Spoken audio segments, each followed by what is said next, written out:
Hello, and welcome everyone to this exciting fishbowl. I'm Doug Anter, and I'm with Amazon Web Services. I've been with the company about 4 years, and I handle analyst relations for certain slices of AWS. I'm happy to moderate this discussion with Bishop Robert Barron. He's the #1 best-selling author, is the founder of Word on Fire Catholic Ministries. In his day job, he's the auxiliary bishop of the Diocese of Los Angeles. He's also the host of Catholicism, which is an award-winning documentary about the Catholic faith. With more than 30 million YouTube viewings and 1.5 million Facebook fans, he is the second most followed Catholic official on social media, behind only the Pope. Bishop Barron is also a religion correspondent for NBC and has appeared on Fox News, CNN, and EWTN. Bishop Barron is here today to share his insight on his latest book, Arguing Religion: A Bishop Speaks at Facebook and Google, helping those committed to dialoguing do so in a productive and fruitful way. Please help me give me a warm Amazonian welcome to Bishop Robert Barron, who the Wall Street Journal calls the Bishop of Catholic Social Media.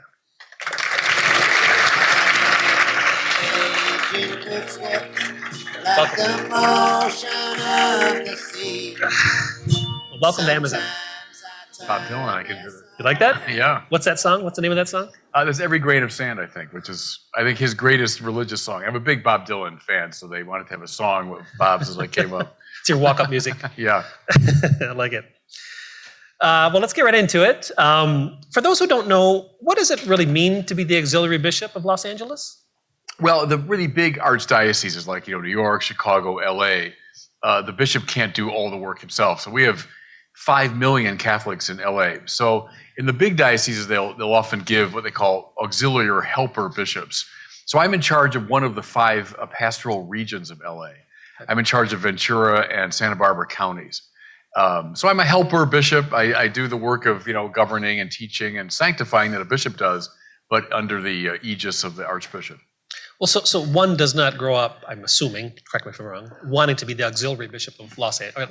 How does that That's happen? what I always wanted. When I was 10 years old, I wanted to be auxiliary bishop. How does that happen? Kind of walk us through that process, please. Well, it's a funny thing about becoming a bishop in the church is the person becoming the bishop knows absolutely nothing about it. There's a long process of kind of screening that goes on. Names are surfaced. They go to a guy called the Apostolic Nuncio, who's the Pope's representative in Washington. That he brings the names to the bishop's congregation in Rome, who then forward their suggestion to the Pope, who makes the appointment. But this whole time, the person in question knows nothing about it. So if you had talked to me 3.5 years ago and said, you're going to be the auxiliary bishop of Los Angeles, I'm from Chicago. It would have been the furthest thing from my mind, believe me. You've spoken to other major tech orgs. It's in the title of your book, right? Yeah. So what was the genesis, the catalyst to make you write this book on this topic? Well, yeah, the topic, arguing religion, that's really my whole point. I think when it comes to religion very often in our society, there's sort of a binary option that's not helpful. Namely, either you blandly tolerate all religious points of view or you privatize them. Or on the other hand, you violently impose them. So we're so legitimately afraid of violent imposition that most of us opt for bland toleration or privatization. Let's not talk about it. What I'm saying is, in between those two extremes or beyond them, is this very healthy space called arguing about religion. It's not violent imposition, nor is it bland toleration. It's a real intellectual engagement of religious ideas.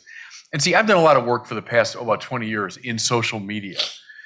So doing videos and so on about the faith, and then hearing from people. And I know that folks are very interested in religion, but very few of them, I would say, know how to argue about it. They know how to shout about it. They know how to express their strong feelings about it, but very few know how to argue.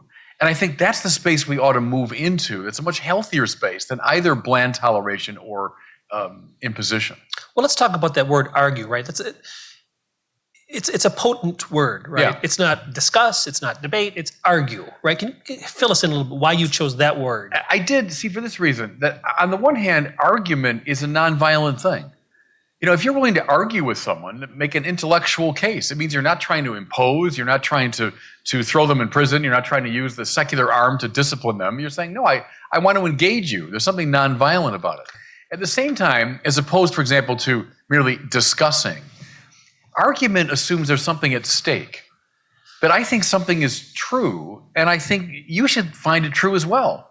So I'm not just going to discuss my private conviction and listen to your private conviction. I'm going to say, no, I think this is the right way to think about it. So it's both a nonviolent term, but also a little edgy term that tells you something's at stake. I see. And so recovering the ability to argue about religion, I think, is key. Years ago, one of my theological heroes is a Methodist theologian called Stanley Hauerwas. And he said, one of the most important needs in the churches today is to learn again how to have an argument about religion in public. Okay. And his point was, we've so privatized the operation, that we whisper our religious convictions among ourselves, our fellow adepts, or we privatize it. No, argument's a public reality. If I'm arguing, I'm making a case. And I'm submitting myself to your judgment and analysis. Good. We should learn again how to do that. And that's why I wrote the book. Well, it must be working because I've heard it's the #1 new release on both the Catholic and atheism categories on Amazon. I was happy about that. No, I'm happy about that because, see, I'd be happy to argue, and I've been doing it for a long time, arguing with the atheists. I don't like just reacting emotionally. And one of my problems is so much of the new atheist critique amounted to a lot of that. And they just kind of emotional expression. And then those who were trying to respond did the same thing. Can we have a real argument about these matters? And I think we can and should. Well, it's a contentious world, right? It seems to be hard to do that, right? You write that I know that people are quite adept when it comes to shouting about religion, but very few know how to constructively, rationally, and I think this is word that really caught my eye, helpfully enter into a conversation about religious matters. And so, give us the tools if we want to do that in public. Yeah, and that's what the book really is about. That's the substance of it. One thing I'd say, one of my great heroes intellectually is the Jesuit philosopher Bernard Lonergan.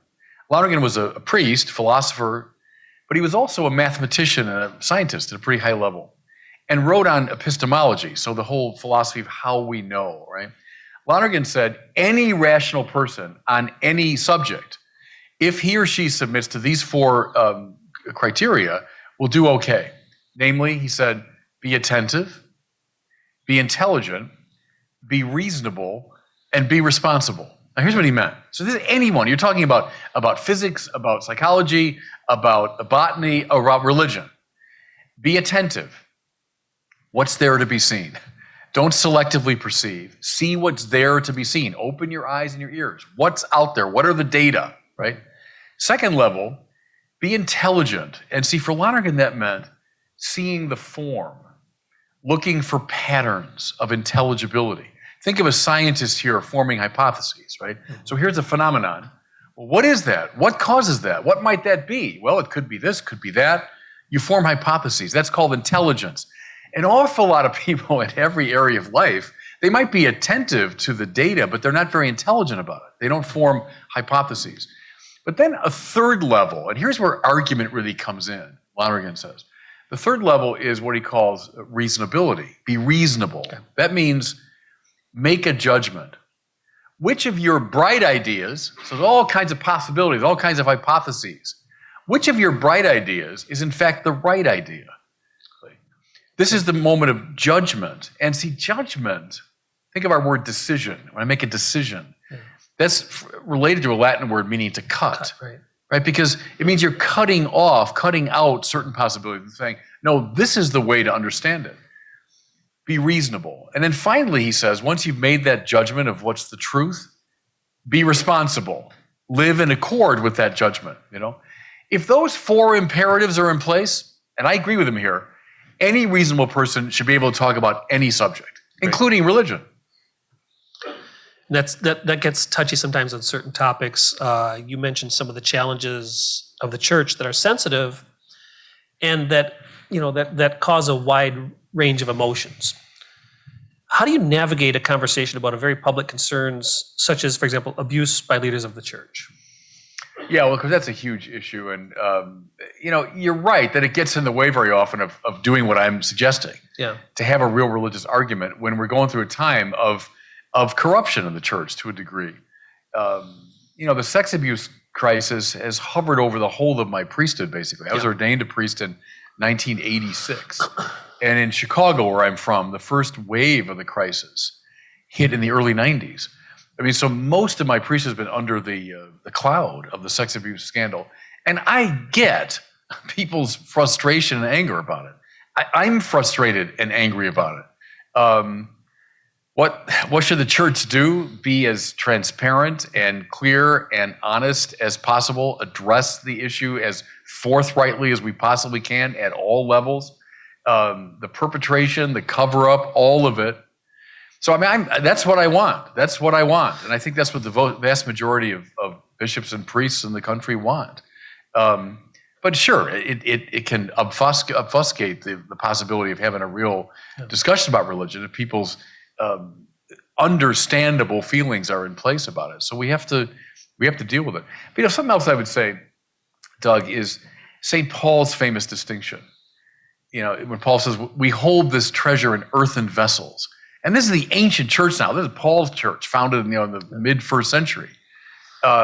What's the treasure? It is Christ. I'd say the eternal life and the great truths about God. That's the treasure. But it's held in these very fragile and very flawed vessels called human beings and human institutions. And so I would urge people to keep that Pauline distinction in mind. Yeah. The treasure remains the treasure, even when it's being held in very imperfect vessels. I get it. But I get it. I get people's frustration and anger. Yeah. Certainly.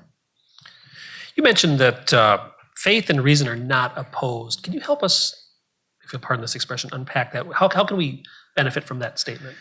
Yeah, it's something that's now, I'm speaking out of the Catholic intellectual tradition. We have always felt that faith and reason go together. We do not want to drive a wedge between faith and reason. There was a very early figure in the church called Tertullian. And Tertullian said, what has Athens to do with Jerusalem? And what he meant was, what does philosophy and science have to do with faith? And he was saying that in favor of Jerusalem. Like, why are we bothering with Athens? The great Catholic tradition, though, has said no to Tertullian. Consistently over the centuries, it says no to that option. We think the two of them belong together. And here's the reason why. Go back to page 1 of John's Gospel. Right? In the beginning was the Word, and the Word was with God, and the Word was God, and the Word became flesh and dwelt among us. Right? The prologue of John's Gospel. Well, the word there, logos in Greek. In the beginning was the logos. That means God's mind. That means the mind by which the world is made, which is the ground of the intelligibility of the world. So think of every single science is predicated upon the assumption that the world is fundamentally intelligible. It has certain patterns of meaning, right? If I'm a psychologist or a biologist or a chemist or a physicist, I have to operate on the finely mystical assumption that the world I'm going to meet is an intelligible world. See, I would argue that comes from the Christian matrix out of which the universities in the West emerged. Okay. This conviction that the world, in fact, is made through the logos. Now, here's my point. How could faith and reason be opposed? If you're talking about Christian faith, at the heart of it is the incarnation of God's logos. Then how could you possibly be opposed to any of the logoi, any of the smaller logoses that you see in chemistry, physics, biology, astronomy, etc.? And so that's the ground for the claim that the two of them belong together. I'm opposed to fundamentalism. Fundamentalism obviates argument, right? If I'm a Christian or a biblical fundamentalist, well, I'm not going to argue about religion. I might be able to shout about it or impose it or say, believe it or not, but I'm not going to argue about it. But if I accept logos as a basic principle, then I can and should argue about it. And I can also include all the forms of intelligence that are grounded in this intelligibility. That's the Catholic approach to it. No better exemplified than in St. Thomas Aquinas. You mentioned him a lot in the book. And reason. He's my great touchstone on these things, Okay, great. I'm going to shift gears a little bit here. In the book, you mentioned a statistic that the rising generation is by far the least religious in American history. Yeah. Both non-religious and non-spiritual. And I saw that there's a 2015 Pew survey that concluding that Catholicism is losing members faster than any other denomination. Some use that as a banner to say it's hopeless to argue for religion and that sort of thing. So how can you help us understand that? Yeah, no, it's the moment to argue for religion. It's the clarion call to make better religious arguments. I think what you're citing there, the Pew survey, but also Jean Twenge's book called iGen. I don't know if you've read that. It's a good sociological study of the rising generation. So people like, I think 16 through, or like 12 through, 28. And iGen because of iPhone, iPad, and people that have grown up, with the technology. And she looks at that phenomenon from a lot of different angles. Very interesting. But she has a chapter on religion in which she says just that. For a long time, like when I was coming of age, a lot of people said, well, yeah, I know young people don't go to church anymore, but they're still religious or spiritual, meaning they believe in God, they believe in life after death, they believe in fundamental moral principles, grounded in the scripture, et cetera, et cetera. And that was held for a long time by a lot of sociologists. She's arguing that that's increasingly not the case, that this youngest generation is no longer either institutionally religious or spiritual. And see, that makes sense to me in light of the cut flowers theory, that old theory that if you cut flowers from the ground and you put them in a vase, right, they'll be okay for a while. They'll look fine for a while. But in pretty short compass, those flowers are going to fade because they're cut off from their proper root. And I think that is going to happen. These great beliefs in God and immortality and certain fundamental moral principles, if cut off from their religious source, are going to fade away. And I think we're seeing that. Therefore, it's the moment to make religious arguments, especially to young people. Yeah. The other thing, too, this is kind of autobiographical, since the Vatican Council, so in the Catholic Church back in the early 60s, there was this great Vatican Council that initiated lots of changes, and most of them I think were really good. But one of the effect, not the effect of the council itself, but something that happened in the wake of the council was a dumbing down of Catholicism. As I was insinuating a few minutes ago, we are a very smart tradition. One of the marks of Catholicism is that it thinks deeply about the faith and figures as diverse as Irenaeus and Origen and Augustine and Abelard and Thomas Aquinas and John Henry Newman witnessed to that. But in the years I was coming of age, we presented a very dumbed down version. Religion was largely about feelings. It was largely about kind of expressing what's in you. We put a great stress on social justice, which was good, but we stopped thinking deeply about some of the other issues. And I do think in some of those surveys you cite, we're seeing the bitter fruit of that. If you keep dumbing down the faith, and now we've had a couple generations where we've done it, you're going to get a lot of young people who don't know much about religion, don't think about it deeply. So this is the moment to argue, not the moment to retreat. Well, even some spiritual leaders, right, have I think been, or well, I don't say I think, but have shown examples where maybe they could have done a better job. In the book you mentioned, even you point this out. You mentioned where when Bill Maher, when he was interviewing Ralph Reed, and Bill told Ralph that religious people accept all sorts of things based on no evidence whatsoever, and Reed agreed with Maher, right? Yeah. Reflecting on what Ralph Reed did, was his approach too polite, right?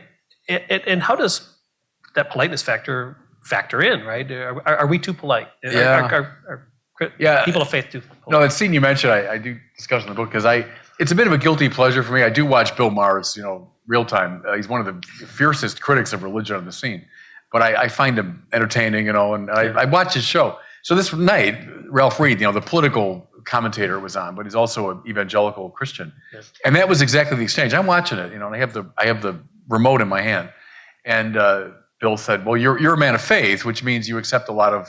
I think he said a lot of nonsense based on no evidence. And Ralph Reed said, "Yes."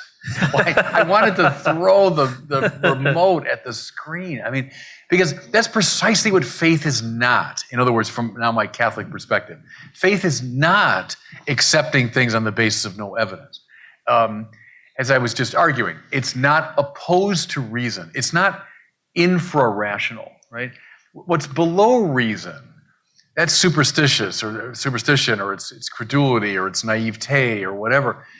I'm against that. I mean, I don't think any thoughtful religious person wants anything like that. And to identify faith with the sub-rational, forget it. I mean, that's fundamentalism. So what is faith? The classical answer is something that's supra-rational. So push reason all the way to its limit. Go all the way with reason. Reason as much as you want. And at the limit, what lies beyond reason is where faith comes in. Now, just to make that clearer, because this has always helped me as an analogy, this obtains in many areas of life, perhaps most clearly when coming to know a person, right? So, I mean, I met you for the first time today, right? But knowing we're going to have this conversation, I had, looked you up, Googled you, and found out a bit about your background, and I talked to other people who knew something about you, and I did a little bit of research using my reason. Was it all good? It was all good. It was all good, okay. But using my reason to know something about you, right? Now, today, for the first time, I meet you in person, and I'm taking in more information about you and getting a clearer idea of you, seeing how it coheres with what I've already learned, et cetera, et cetera. Now, let's push this forward. Let's say you and I continue this relationship. You and I become good friends, and now it's even 2 years from now, and I continue to use my mind to understand you as a person, right? But at one point in that relationship, let's try to think of any great friendship or a marriage or whatever partnership, is at one key moment, you're going to say something that reveals your heart to me that I could never have figured out from a Google search or from talking to people or reading your blog or even those 2 years of conversation. Until you decided to reveal something about your deepest heart, I'd never have access to it. And at that moment, I've got to make a decision. Do I believe you or not? Right? Do I accept that or not? It's a leap. Well, to a degree it is. But see, it's not an irrational move, because let's say I do say, yes, I believe that. Why? Now, why? Because I've come to know you over such a long period of time. What you've said goes beyond what my reason can reach, but it's not out of line with what my reason has learned, not inconsistent with it. In fact, the very consistency lends credence to it, right? I think that's a very exact analogy to religious faith. Can I know a lot of things about God based on reason? Yeah, I say. And I'm coming out of a great Catholic intellectual tradition that argues about God's existence, argues for it, comes to conclusions about certain attributes of God, et cetera, et cetera. Can I, as Paul says, looking around the natural world, learn a lot about God? Yes, I would say. But let's see, the claim of biblical religion is that God has spoken. Now, don't literalize that. I mean, the voice from the cloud is a symbol of what I'm talking about. But that God has revealed his heart to us. At that moment, I've got to make a decision. Do I accept it or not? And that's where faith functions, it seems to me. Not on the near side of reason, superstition, stupidity, naivete, but on the far side of reason. What lies, and you're right, a kind of leap, Kierkegaard's language, a kind of leap beyond reason, but not out of step with it. Okay. And I think that's key to clearing up a lot of confusion about religion. You've given us a lot of tips on how to argue religion. Is there a time that it's just the right thing to walk away? And what would that be? To walk away from the discussion about religion. Oh yeah, from a conversation about it? Yeah. When things get out of control and Yeah, I got nothing in the world against emotions. I like emotions. But in the context of an argument, that moment when it happens, when emotion has so taken over that the two parties are not really interested anymore in the truth of hearing. things. Right. And I, I'll confess it. I'm in the confession business, right? That when I'm on YouTube, I'm in dialogue with somebody and we're debating, and in the beginning it might be, pretty controlled, but then as things are kind of heating up and people start saying provocative things, and I find myself either getting hurt or desiring to, get back at that guy and say something a little more clever. Okay, it's now become dysfunctional. It's no longer an argument. It's now a shouting match. Yeah. I think at that moment it's probably best to step away. Yeah. And sadly, 95% of our comm boxes, especially, trust me, when it comes to religion, if that's the topic you've chosen, 95% of the time, that's what happens. It's probably best to walk away. I'll tell you one thing I do. It's just it's designed to kind of warn myself. Is when I'm addressing somebody in a comm box, I almost always say friend, comma, and then respond. It's to remind myself that behind those words, which are often very harsh or obscene or insulting, somewhere out there in cyberspace, there's a person. There's some human being. And so it signals to my own brain, okay, I'm dealing with a person here, not just an abstraction. So that's a good caution. But I think once that thing starts, it's probably best to step away. I agree. You've used pop culture concepts. You review movies that are current, right? That's one of the things that caught my attention about you. I didn't even know about you till about a year ago, and that caught my attention. Yeah. You did Lord of the Rings. You used a Lord of the Rings example, and to make your points, and I think to draw people in.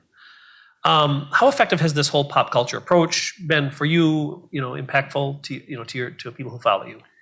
Yeah, when I started doing YouTube, I think it began in 2006. So I think in 2007 I started. I just heard about YouTube, and there was this new thing, and you put your own videos up, and people had like my cat jumps off the roof, and it would have 1 million views, and I thought, well, that's interesting. I wonder if we could do something about religion, So my conviction was, don't start with religion, though. Start with the culture. So the very first one I did was Scorsese's movie, The Departed, I had just seen.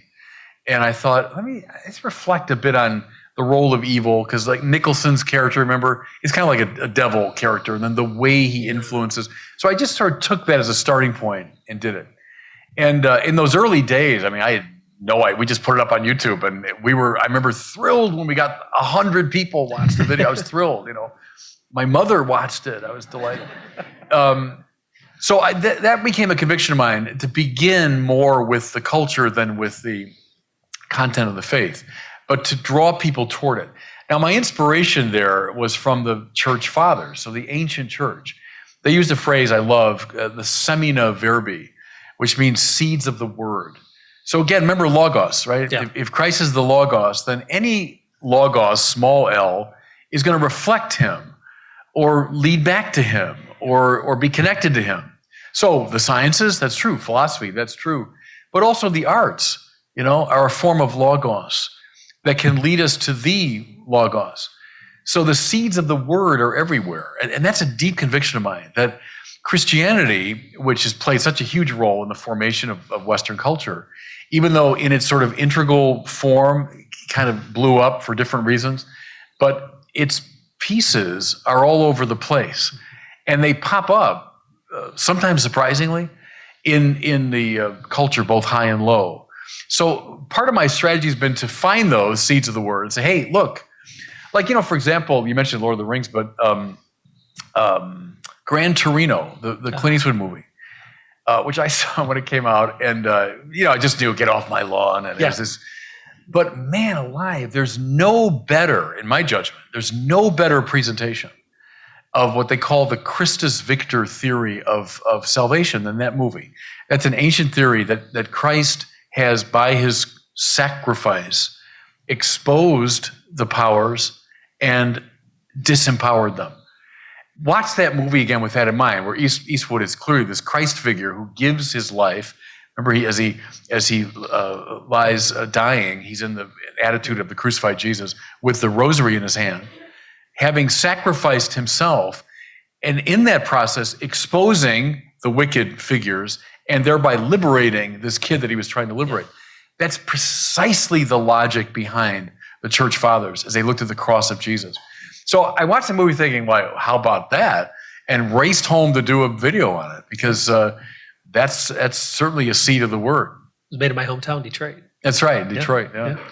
He talked about Clint Eastwood, and he wasn't very tolerant when you meant "get off my lawn." Right? Let's talk about tolerance. Right? You've mentioned that in some way, it's the word intolerance is today's biggest cultural sin. Right? Yeah. What does tolerance mean to you, and how can people be tolerant while still holding strongly to their beliefs? Yeah, I think that's right. Say that toleration, probably most people today, is the supreme value, right? That we should be tolerant of each other. I much prefer the term love. Love is the great Christian or biblical value. To love is to will the good of the other, right? That's what it means. It's not an emotion primarily. It can be accompanied by emotion. But love is an act of the will. It means to will the good of the other. That's what God is. God isn't tolerance. God is love, right? So to will the good of the other should be present in everything we ever do, period. Period. So what's best about toleration in the sort of secular modern framework, what's best about it is it can be a face of love, right? So if I'm propagating a religious point of view, and that's my job, I mean, I'm a Catholic bishop, I'm an evangelist, but if in that process I'm not willing the good of the other, I'm violent, I'm imposing, I'm brutal, I'm using secular means to manipulate and dominate people. If I'm doing anything like that, I'm not engaging in an act of love. See? So in the measure that toleration means love in all that we do, I'm completely in favor of it. Here's my concern about it, though, is toleration can be a sort of bland way of talking about this reality. I'm not interested in being tolerated. I want to be engaged, we tolerate things that we don't really agree with. I don't really like that, but I'm willing to tolerate it. I'll put up with it. And I get that for other reasons. I can put up with things I don't agree with. But see, I want to move beyond that. I want to move to the level of real engagement. And my fear is that the rhetoric of toleration can lead to a sort of bland indifferentism. Let's just tolerate each other. I know you got your point of view. I got my point of view. We mutually tolerate, and that's the end of it. And I would say, no, that's the beginning in some ways. That's the beginning of it. Yeah, I would say we should love each other in all things, without exception. But now, hey, I got something that I think is right and that you'll benefit from. And I want to share that with you. And let's really engage around that question and not just settle for a bland toleration. That's my concern about it. In that way, it's the enemy of argument. That's what I'm saying. In that way, it's the enemy of argument. It doesn't allow us to rise to the level of a real argument. You've equated our minds in the context of seeking God as more like a stomach than a box that needs to be filled. Can you discuss what you mean by that? Yeah, that's again Lonergan, whom I mentioned. I love that image. Lonergan says, the mind is you come into life is empty. We talk about the tabula rasa to change the image, the blank slate, of the mind. The mind's empty, but he said not like a box. It's empty like a stomach. And what he meant was a box is just dumbly empty. It's just empty, waiting for something to be put into it. But see, a stomach can be empty, but it knows what it wants. See, the stomach is hungry for something. Think of like this whole body as the stomach's way of finding what it wants, right? It's empty, but it's not dumbly empty. It's intentionally empty. It knows what it's going for. So in a similar way, the human mind and the heart, the human spirit is empty at the beginning of life, but it knows what it wants. It's wired for something. Now, this is a broader discussion, but what does the mind want? It wants the truth. So that's why we're here, I hope, that people are here because we're interested in the truth. Now, when your mind finds the truth, let's say you get some idea from me today, you say, oh yeah, okay, I think that's true. Are you satisfied? Well, I mean, obviously not. You want more truth. The more you find out, the more questions emerge, right? The mind is restless. It moves upward and outward, seeking. And finally, not just any particular truth or even a collectivity of particular truth. What the mind wants, this is Lonergan again, what the mind wants is to know everything about everything. It's hungry for truth with a capital T, if I can put it that way. It wants the unconditioned truth. What does the will want? Think of our wills. Our wills want the good. That's we seek for justice. Or even like here, I'm seeking something good. I hope you are too. And we achieve it. But then is the will satisfied? No, it just gets started. Then it wants greater good, greater justice, greater. And on it goes, seeking. Think of all the great figures, moral figures, Because what does the will finally want? It's hungry for the good itself, the unconditioned good. See, well, I would say that's precisely what the Catholic intellectual tradition means by God. God is not one more true thing. Like there's you and me, and there's Amazon headquarters, and there's God, and there's, God isn't one being among many, but God is the truth itself. God isn't one more good thing among good things. God is goodness itself. God is the lure of the human spirit, right? So that's why it's so important that our spirits are empty, but like stomachs, they know what they want. And that's, this talk for another day, but my concern about ideological secularism is how it shuts us down. Charles Taylor, the great philosopher, talks about the buffered self. That's the self that's put like into a little container and it's buffered from any contact with the transcendent.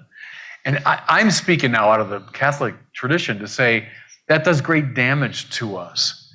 I think when we close ourselves into just the narrow world that we can take in with our senses and measure with our scientific instruments, we're closing ourselves down when in fact the mind and will want to go upward, outward. See, that's, I think, a very important route of access to what we mean by God and why religion really matters. Interesting. You write, we are wired for God, but that we hook our longing for the infinite good onto some finite object that can never satisfy that longing. Things like wealth, power, pleasure, and honor. Those four things come up in your book quite a bit. Today's American culture seems to be focused on material things. How does one argue that happiness is rather a function of giving oneself away rather than filling oneself up? You're not far from the kingdom of heaven, as the Lord said. I mean, because that principle there, that's the heart of it, it seems to me. The first observation there about this infinite longing, right, that we all have. The fundamental spiritual problem that human beings have is that we frustrate that longing by orienting it to something finite. See, that's exactly the problem when you say, I know I'm unhappy. And I don't mean this as a psychological judgment. It's a metaphysical statement. Everyone in this room is unhappy right now. Am I right? And what I mean by that, I don't mean you're psychologically depressed. What I mean is you're not utterly satisfied. A dog can be. I watch the dogs on the beach in Santa Barbara when I go for a walk down there, and it's wonderful to be a dog. They have enough to eat, and they're ecstatically leaping after a ball, and they're running into the water. Terrific. That's wonderful. But we're not like that because we're ordered toward an unconditioned truth and goodness. And so when we hook it onto something less than that, so we say, okay, I'm unhappy. The way to get happy is I just have enough money. I'll be happy. Yep. Does that sound familiar? I mean, we're all sinners in this room. I just get enough pleasure, I'll be happy. I'll just get enough honor, I'll be happy. Just give me enough power, I'll be happy. And those are the big four from Thomas Aquinas. Wealth, power, pleasure, and honor. He says are the four things we seek, right? So what happens, it's a form of addiction, because anyone that knows about addiction understands this. When I hook my infinite desire onto a finite object, I almost overnight become addicted to it. Because I get it, I get a little buzz, but then the buzz wears off, doesn't it? Yeah. I made my first million by 30 or whatever, and that buzz wears off. And so now I'm after more and more and more. Same with pleasure. Talk about the addictions to alcohol and to drugs and pornography in our culture. If I just get enough pleasure, I'll be happy. And I am for a short time, but then it wears off. And so now I need more and more and more of it. That's the way the Bible and the church fathers and the great spiritual masters have diagnosed our basic problem, is we hook our desire for God onto something less than God. And it makes us addicted and unhappy. Now your last point, which is, that's the key. Okay, God is the supreme good or supreme truth that will make me happy. Okay, but who is God? God is love, we find out from the scripture. That means God is willing the good of the other. So how do you get God in you? Not by taking things in. If I just get enough of this, I'll be happy. But rather by giving away. Yeah. There's the high paradox. It's like the paradoxes of physics, but this high spiritual paradox that I will become happy precisely in the measure that I give away, right? I give away, and then the grace increases. What did Jesus say? Increasing 30, 60, and 100-fold. That means you've hooked on to this spiritual source. Remember, he says to the woman at the well, you come here every day and you drink and you get thirsty again, don't you? See, that's every one of us in this room. The well is wealth, pleasure, honor, power. And we come and we drink, but we get thirsty. Jesus says, I want to give you water welling up in you to eternal life. What does he want to give her? Grace. Now, give that away, give that away, give that away, and you'll find happiness. That's the great wager of Christianity. Everything else is a footnote, seems to me. That's the great wager, the great principle. In the measure that religion fades away, see, that's why it's not just a theoretical thing. In the measure that religion fades away, those truths are going to fade away. And that's really deleterious to the culture, seems to me. Okay. Very thought-provoking. We've got time for one more question before we open it up to questions from the audience. You'll see microphones on either side. Please come up so that folks on the live stream can actually hear you ask your question. Here at Amazon, we live, eat, and breathe our 14 principles, right? Let's bring the concept of principles to arguing religion. Can you name a few principles that people should be girded by when they argue religion? One or three. Yeah, in a way, our whole conversation's been about that, hasn't it? But, like avoid fideism, which is this separation between faith and reason. Avoid that. That'll undermine argumentation. Avoid voluntarism. That's an old philosophical term. It means the overcoming of mind by will. And we see that a lot in our culture, that things are true because I want them to be true. Well, in the measure that I say that, I can't argue anymore. Hey, I want this to be true and you want something else to be true. Well, then what do we do? So voluntarism should be avoided. Avoid scientism, I say. What's that? It's not science. I love the sciences. But scientism is the reduction of all knowledge to the scientific form of knowledge. When you do that, you rule out the possibility of arguing about things that are not scientific. I would say philosophy and art and literature and religion reveal truths. They're not scientific, but they're rational. Scientism gets in the way of argumentation. I'll say one more. I just learned this term, by the way, I really like it. We all know a straw man, right? You make a straw man argument, you make the weakest form of your opponent's argument, then you knock it down, right? Yeah. The opposite being steel man, right? To steel man someone's argument is to make it as strong as you can. That's really good, and it's right out of St. Thomas Aquinas. When you read Aquinas' great works, he'll list the objections to his position first. Okay. And the objections are articulated in a very pithy and very convincing way. He steelmans the opponent. Now then he responds to them, but he doesn't engage in strawmanning. I find, like on my internet stuff, it can be very useful to gain someone's trust and to advance the argument, to steelman it. Say, what I hear you saying is, and then make it as strong a case as you can. I think that advances the thing and shows great respect for people. Great. So that's a principle too. I think people's guards go down when you feel you've heard them. That's right. Yeah, right.